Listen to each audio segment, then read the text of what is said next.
Hey developers, so today we're going to do something a little bit different. I have been working really hard on a new podcast. It's called Self-Taught or Not, and we just released a new episode recently, so I just want to talk about it. Hey, and if you don't know, my name is Erik. I am a full stack software developer. I'm also the author of Vue.js in Action and a few other books. If you guys want to keep up with me and actually get a free copy of the first chapter of that book, I put a link in the description below. Make sure you click on it. So I just recently did a podcast episode for Self-Taught or Not, and this podcast was all about the front end versus the back end. So I talk about like what is the front end, why should you choose a career in the front end. Then I talk about what kind of things you should expect from the back end, what technologies that I see all the time, and it's just really a casual conversation between me and Dylan, my co-host, about what makes up the front end and the back end, and if you're looking for a career in that space, what you should look out for, and also what are some careers outside of the front end and back end, because there's quite a bit out there. So yeah, just kick your feet up, put your earpods in, listen to this all the way to the end. I think you'll find the conversation very interesting. This actually podcast won't be coming out until next Monday, so you're getting a sneak peek. And make sure if you guys like these type of videos or this podcast, go to selftaughtornot.com and make sure you in your favorite podcatcher, so iTunes, Google Play, Overcast, Spotify, TuneIn, Stitcher, Castbox, Radio Public, whatever you have, Pocket Cast, subscribe to the podcast. That really helped me and Dylan out. It's 100% free, of course. I think it's going to really help people out. So we already have 13 episodes, by the way. We go over all sorts of things like how to make money in software development, like living in an agile world, which is something you're going to have to do if you become a software developer. How to do side projects. I've written 2 books, so I tell you all about like how do you write a technical book, what are the steps, how do you write a self-published book, how do you deal with burnout. We talk about Dylan's story. He is a guy that within 3 years went from a pizza delivery person now making over $100,000 a year in software. So there's a lot of really cool topics here. Check it out. Just sit back, listen to this episode, and then go to the website and subscribe. That'd be awesome. Thanks. So without any further ado, let's begin. Today, we're going to talk about back-end versus front-end development versus others. So I'm going to tell you guys all about back-end development, what it is versus front-end development. And the reason why you guys probably should care is we're going to really focus on like what are the different choices. This is, especially if you're a new developer, this is an important career path choice that you need to make pretty much from the start. And also, I've gone on from moving from the back end to the front end. So I have some experience about what that transition was like. And so I think that'd be interesting to talk about. Yeah, definitely. You'll typically focus, even in full stack roles, on one of these, and then you'll sort of fill in the gap of the other. But maybe you'll just do one or the other as well. The majority of my career has been front end, so it'll be a nice little fun talk. Exactly. So we're going to talk mostly about web development, but we'll kind of hint on some of the other career paths you can take. And as Dylan said, a lot of positions out there say full stack, but when you actually get into it, you'll find out that you're really either a front-end developer that's doing a little bit of back-end, or you're a back-end developer that's helping out with the front end. I don't see too many positions where they have one guy doing both nowadays, but I'm sure in some companies that's true. I would say like smaller companies where they're just not only are you doing the front end, the back end, you're doing the UI UX, you're doing quality assurance, you're doing video editing, you're managing customer service. And if you're in that company, unless you're in a startup and you got some skin in the game, I would be cautious about that position because you might do a ton of work. I mean, it's nice learning it all. I guess that would be the benefit of it. That's what people say, but typically you're getting paid like a fourth of the dollar what a developer elsewhere would be. True. Do boot camps nowadays teach full stack?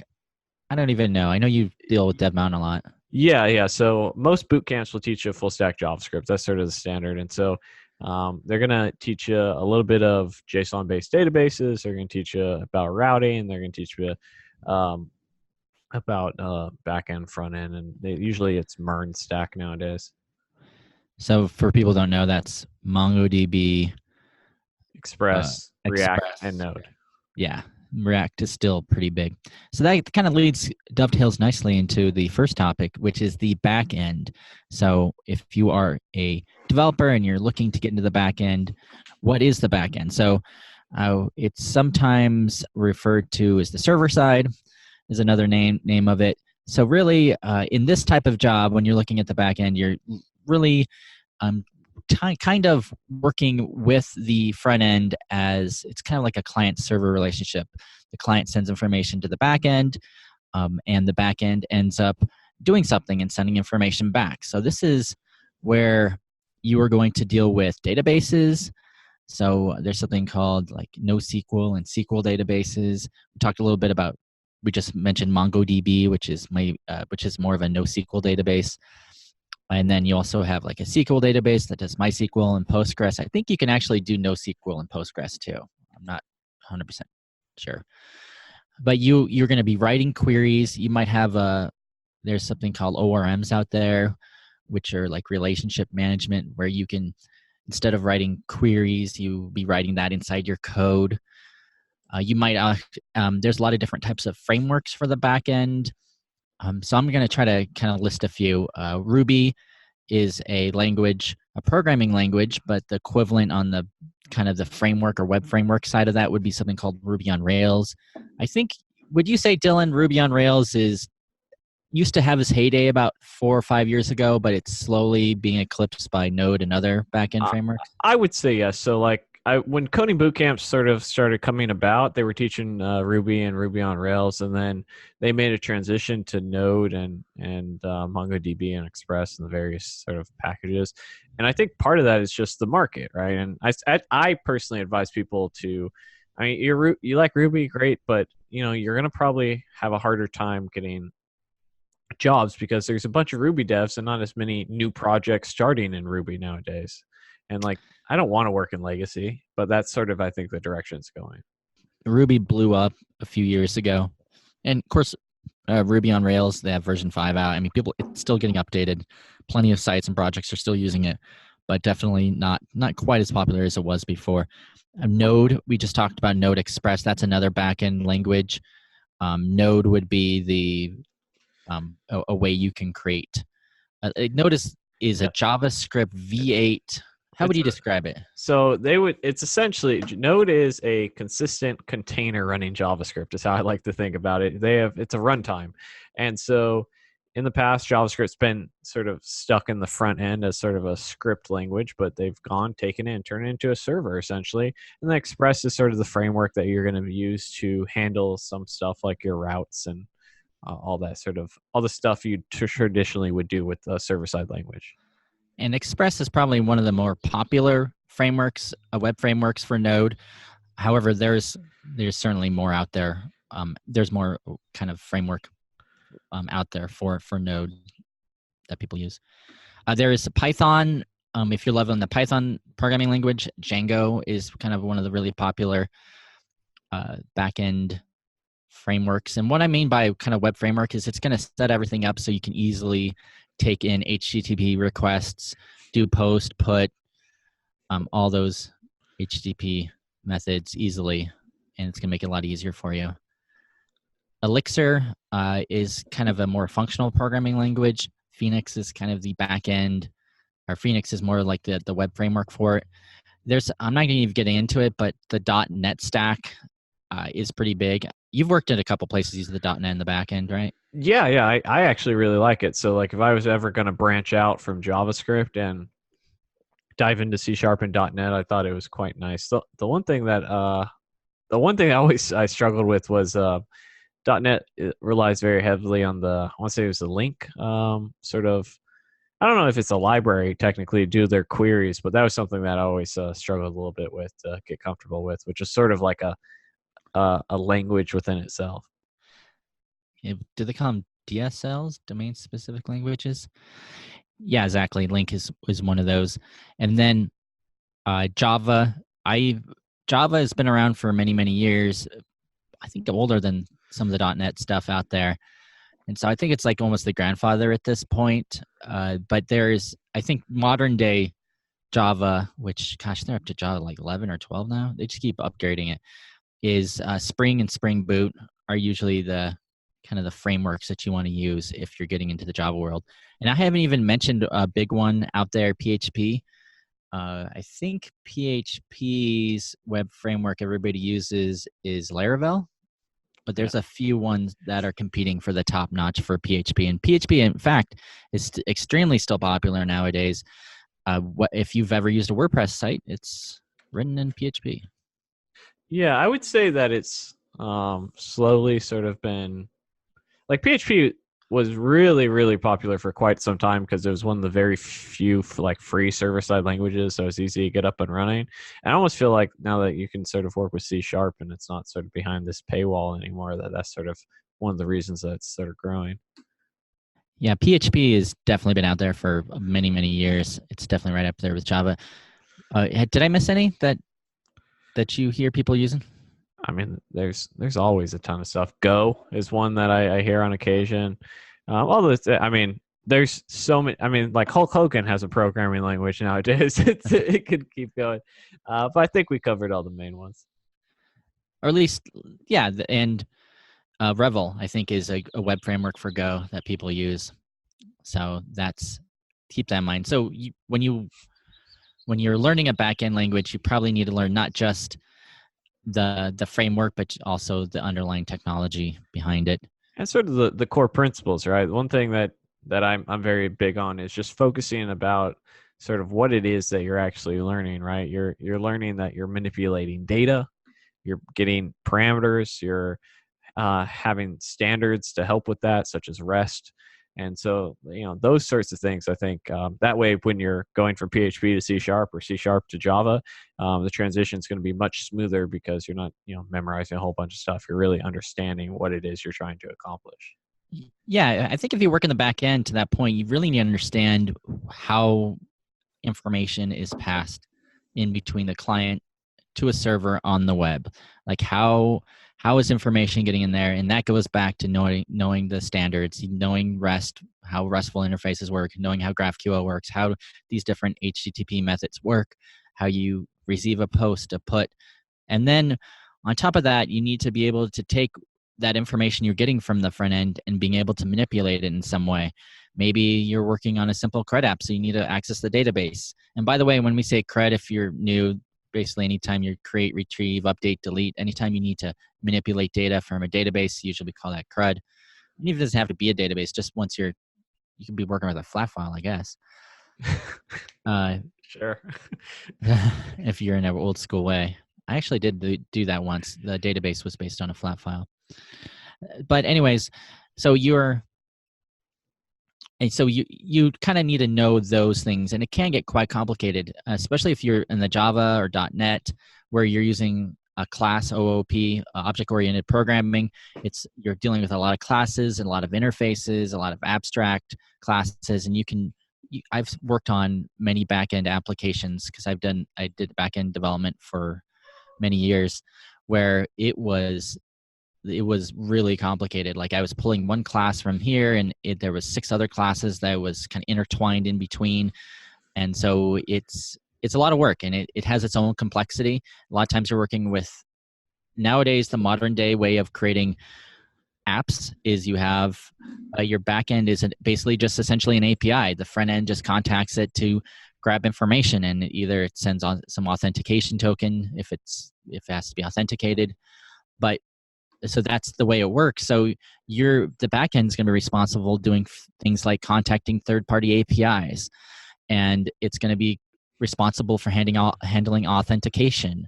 So there's quite a bit of complexity to it still to this day. Yeah, and probably a very common one is like, contacting payment providers, like, real life stuff where you're now, charging people's credit cards, and you need to protect that data and all this sort of, I mean, we've all heard about craziness in the news, but those might be some of the third-party APIs we're sort of talking about. So the drawbacks of back-end development. So if you are like an artistic or you really love design, I mean, this is not the job for you. That's not what it's involved at all.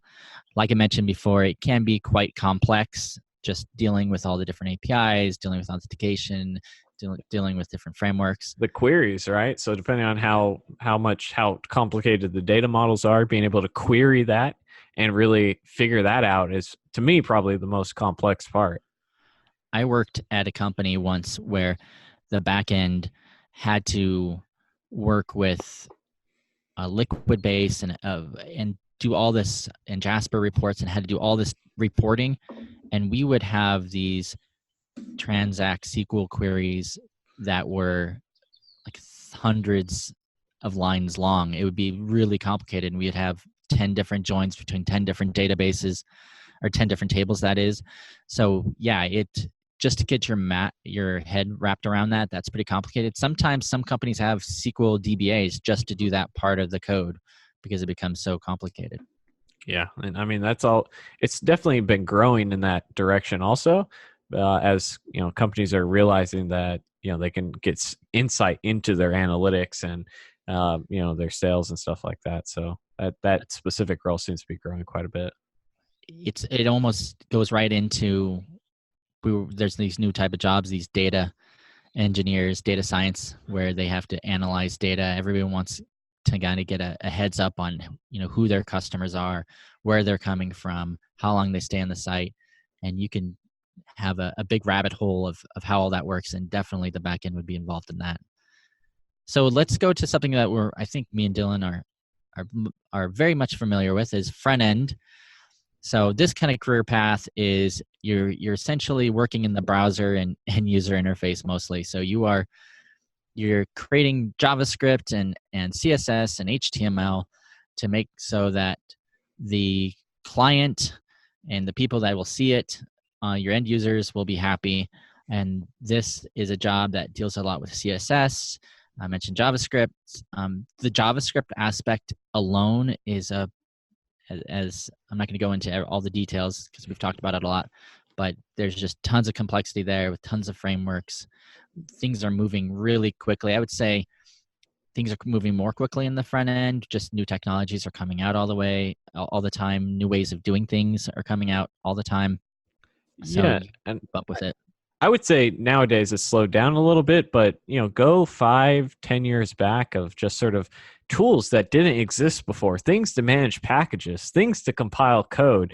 CSS precompiles and precompilers like Sass and Less, and of course the libraries that people have used as well. So there's a lot of stuff that has sort of been a little bit more standardized nowadays, or at least you're familiar with what these sort of tools like Webpack will do for you, because there's so many things there's so much room for improvement in the front end 10 years ago that now it's sort of I think it's calmed down, but still, I mean, still the Wild West to a degree. Before, you could create a pretty good web page with just HTML, JavaScript, CSS, no preprocessors, no precompiling anything, no taking packages and tree shanking them and doing everything our modern day frameworks are doing with their build tools. Now there's a layer of complexity, a lot more, that hasn't existed in the past. That's a good point. Yeah, and as users sort of are expecting more and more, standard functionality, there's the consumer base has expectations that your web page is going to be responsive, your web page is going to reflect errors and showcase forms properly and all this sort of stuff. So a lot of that stuff, and accessibility is another big thing. So there's a lot of stuff to watch out for.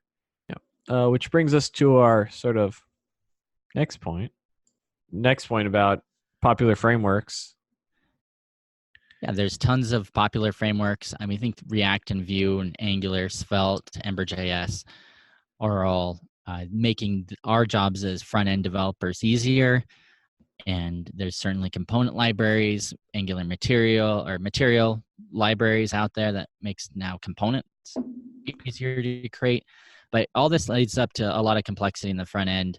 It's still difficult. And also, I think front end also has, to another point, since we are the work we do is customer facing, we're also scrutinized quite a bit by product, by management, by everyone, because everybody can see what we do. It's like the easiest feedback someone can give from management. Like they don't understand anything on the back end. They don't understand like, querying a database and showing data or talking to a third-party API. They care that on the front end when someone puts their login name and password in that it actually works. So if things don't work, then it's usually hits the front end first. Yeah, it's not only that it works, maybe that it works and that you're telling the user, hey, it's doing something, it's just not staying there, and that it works fast. Like I mean, nowadays there's so much sort of emphasis on having a fast site and, but still having a very functional site as well, which is sort of, it's kind of goes in two different directions. With all these features, we don't want it to go any slower. So like you have to handle that in a very, interesting ways, like lazy loading modules and organizing your app in such a way that you can actually do that. And, a lot of different solutions to that problem. Having a management at least having some management that has some technical knowledge also really helps with that problem too. So they can understand, what we can do and what we can't do. One other thing to kind of wrap up the front end kind of description of what it is a big part of front end is design. So if you are a creative person and you like to be able to creatively make something fun, a lot of companies are going to give you that option. Some companies have their designers that will, this is the only way you can do it. But usually most companies will give you some leeway on the design. Some companies are like pixel perfect or nothing, but I think a lot of times you can be a lot more creative in this and get that involved in your skill set. Drawbacks of the front end. So I want to say that it's not as big as the issue as it is today as it was in the past, but working with old browsers used to be a really big issue. So the modern day landscape is, if you can get it working on Chrome, you're probably okay with Safari. Maybe you're going to have some problems with mobile Safari, like on an iPhone, but for the most part, you're probably going to be okay. In the past, it wasn't like that at all. It was pretty much you had to get it working on all the browsers, and they all implemented things a little differently. And of course, we've all heard the horror stories of Internet Explorer and how it was so terrible. And luckily that has gone to the pasture, and most of the time, Internet Explorer is like herpes to the front end. It's just something that causes you pain, discomfort, and a burning sensation that it comes around every now and again. Like that's literally how I think of Internet Explorer. There's a lot of God, it just makes me angry. IE11. Do you still support IE11? That's the question I get. I am so against IE11 that I won't, unless I'm specifically told by people to support it. I don't go out of my way, but I don't think about supporting it. So like I don't even check it. Nope, not. I will work for 2 years to just have things break on IE until someone says something. I don't care, because it's ridiculous to support something that unless your market demographic use it, like pretty much just governments and massive corporations that are forced onto IE. They're the only market share. There's something like 3% of people using it. It's all in government, as far as I'm concerned. So support things that make sense, and there's a trade-off with this stuff. If you support it, then you're making a developer's life harder, which means you are causing more issues in the code base and having to integrate more complex solutions for things, which then costs time, energy, and money. So you got to sort of weigh the pros and cons with it. Yeah, get that garbage out of here. That's what I say about IE11. We went back and forth at companies I've worked at, but I think the consensus is that it's so low, such a small share of users that it's not worth the hassle anymore. And unless we have users complaining, we don't really do anything about IE11. I will say I'm at the point now where I create a new feature. I make sure obviously it's responsive and it works on Chrome. And then sometimes I'll do a quick pass in Safari, but that's about it. Like I don't really go in and test as rigorously on Firefox and all the mobile browsers that I know some companies do. I think our QA probably does that, but I don't know. Yeah, I mean, the only thing I would probably worry about is Safari. Safari is slowly becoming the new IE, and like I don't have a Mac, and I can't. They don't make a Windows version, so I can't really test it. So sometimes I'll ask people who are on Macs to check it out in there just to make sure. And it's weird stuff sometimes. Like I remember they were trying on.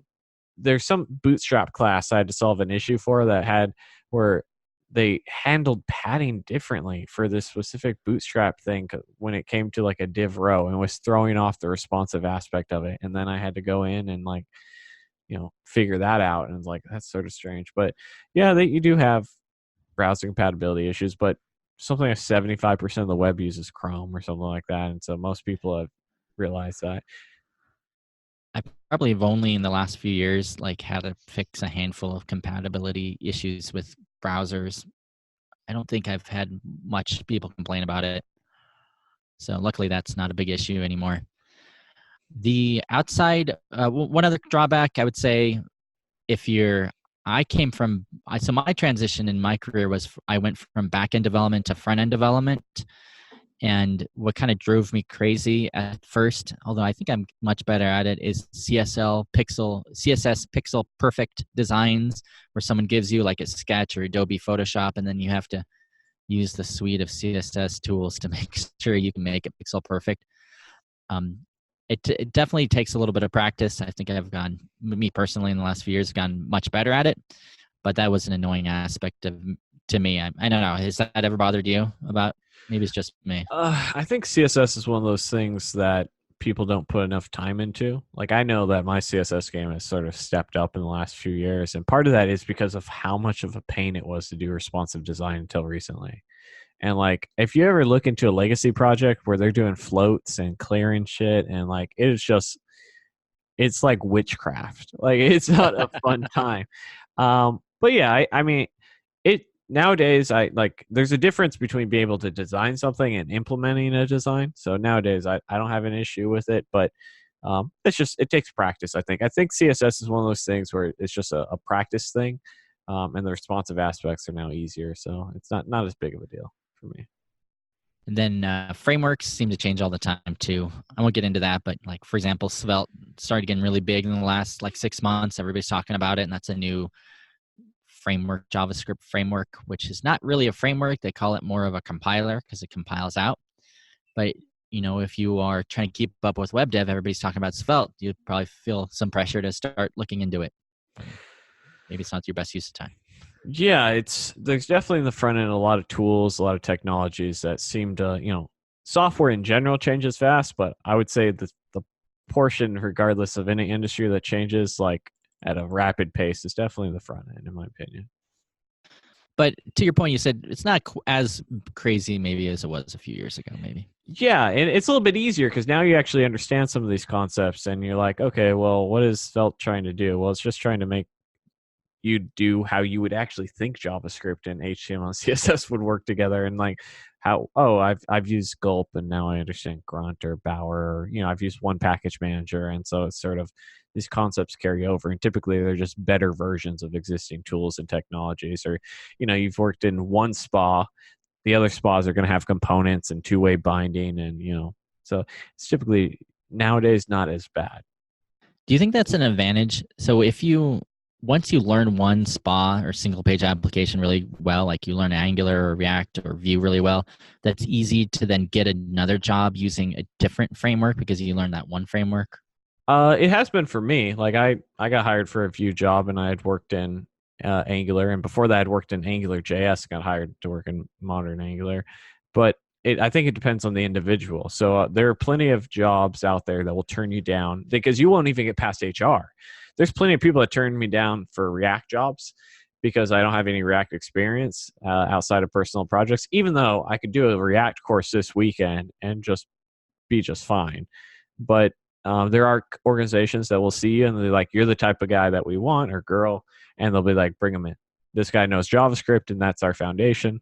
So that's fine. I think it depends on the hiring manager and HR, really. I think React too is one of those things that is so popular. It's by far and away the most popular JavaScript framework, and there's the most jobs out there, that some companies are being a lot more particular, when they hire React devs, they want someone that has a few years of React development experience under their belt before they hire them. Which is another, I have not learned React. That's actually in my goals this year, is to learn React for fun. But yeah, I definitely see that an issue. Outside of web development, let's kind of wrap this up here. So outside of web development, if you're looking for a career, game development is a good way to kill yourself. Yeah. Why do you say that? Why jump into that? I mean, I think so. Most developers have played games or dreamt of building games one day, and it just seems like a great thing. But time and time again, you hear these horror stories of developers crying in offices, of just being miserable, hating their life, and honestly not working 80-hour weeks and crunch time being a standard.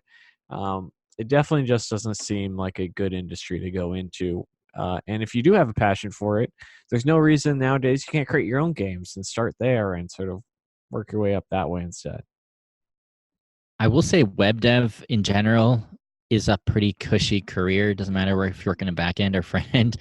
I mean, a lot of companies now are offering a lot of cool perks. Some offer unlimited PTO. Some offer, free lunches every now and then.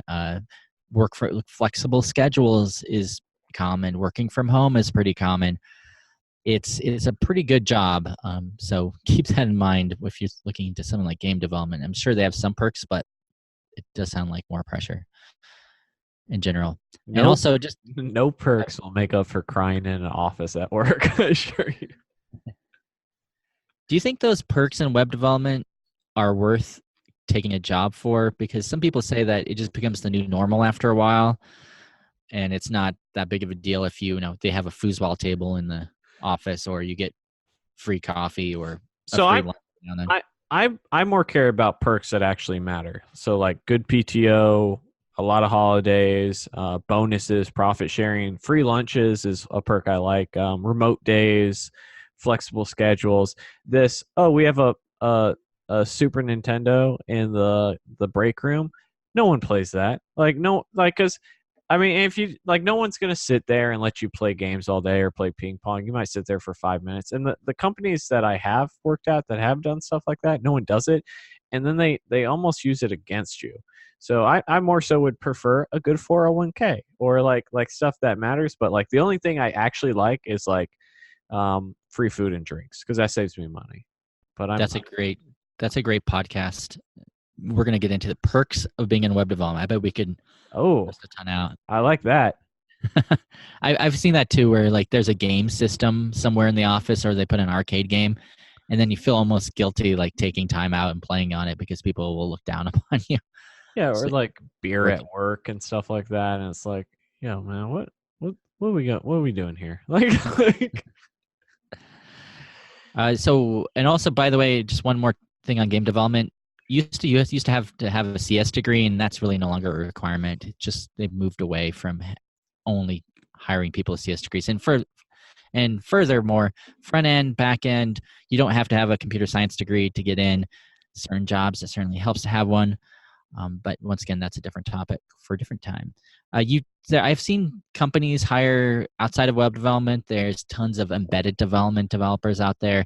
They're working on little systems, little architectures, little boards that do certain things. Maybe it's going to be put into a slot machine. That's what I did at one of my companies. I worked with some embedded folks that did that. I've seen people create software for a Teddy Ruxpin type, toy. Certainly there's tons of jobs out there like that. Usually you're dealing with low level development, like C++, close to the hardware, programming languages like that. Some have moved on to you can get Java and do embedded Java development. Mobile development is another big one. I would say mobile development is probably right there up there with web development. Yeah, I would say that there's slightly less jobs, but and also so I've had an interesting take on this about whether or not mobile development will even exist in 10 years. And it will exist, but not in the stance that it's in now. Because as progressive web apps become a thing, whether companies will want to maintain 2 or 3 different code bases instead of one, which is something to think about. Whether that'll actually be the case or not is a completely different thing. If I'm remembering correctly, I think Facebook back in the day, I think maybe 2010, 2012, somewhere in that time frame, they pushed on like big time, let's create a really awesome mobile app using the web only, not using like native. And it was like they took 2 years and it was a huge failure and everybody hated it. So they ended up creating like an iOS app using a native iOS app. I think you're right though. I think they were too early, but I think eventually we're going to get apps to the point where you open up your iPhone, you have some icons on it. Those are just running like a website, mobile responsive design that has hooks into the hardware to do things. I hope that's one day how things are doing it. And there are frameworks too that really you're creating mobile. Like there's a React Native and there's Vue native script too. I think that's on the Vue.js side. I think there's one for Angular too, where you're literally writing code as if you're writing your normal JavaScript HTML, but it gets interpreted or compiled into native code that your Android or iOS phone can actually use. So that's coming. I think it's gonna be better. Twitter is a sort of the go-to example. So because Google's very like everything should be a PWA. They're really the ones pushing it. And Twitter's their go-to example where they have a PWA. And not only are they able to build smaller applications, like in this case, the stats they're giving is that it went from 23.5 megabytes for the native Android app to 600 kilobytes. But they also saw a 65% increase in page views per session, 75% increase in tweets, and a 20% decrease in bounce rate because of that.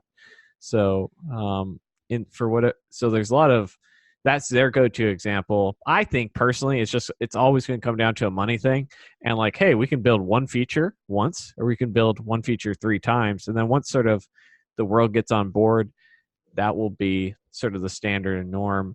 And then, there'll still be mobile jobs. Like you're not going to be able to do everything in the web yet.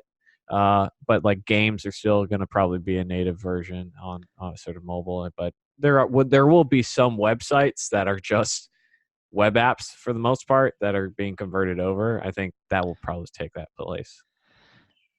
And for those who don't know, progressive web apps is like you're creating like app-like experiences on desktop and mobile, but they're delivered via the web. And so it's a sort of standard that people are coming in terms with. And so you can create really cool experiences and almost like they're just an app on your phone. I know Apple has been not the greatest at allowing people to do that. They haven't opened up. They're dragging their feet because they make like $30 billion a year on apps. On the App Store, exactly. So to wrap this up, if you're a new developer, you have a lot of choices between the front end, getting started with the front end, the back end, or some of these other career choices. I didn't even mention AI or software, like just creating IoT apps, Internet of Things. Yeah, those are all things that are out there. I would say if you have no development experience at all, I think the front end is a great place to start because you're going to learn JavaScript, and I think HTML and CSS. All my gripes on CSS it's still a lot easier than jumping into an actual programming language, which you'll need to learn. But I think you can kind of ease into the front end a lot easier. And if you're self-taught, I think that learning JavaScript, starting there is a good starting point. Yeah, definitely. And also one quick note, if you're joining something like they call it the Big Five, that's like Google, Microsoft, Amazon, Apple, they're not going to quiz you on different front end or back end. It's not that big of a deal with them. They're more interested, can you program? I think me and Dylan have both interviewed for these companies, and they're really interested. Can we solve an interesting algorithm problem? Can you solve this coding problem? They're not looking specifically, can you create a front end app? Can you create a back end app? Yeah, they're looking for some of the sort of higher level, sort of more traditional computer science items. Mm-hmm. All right, that's all I got today. I'd love to hear your guys' feedback, so leave a comment or tweet me at ErikCH. Yeah, do that shit.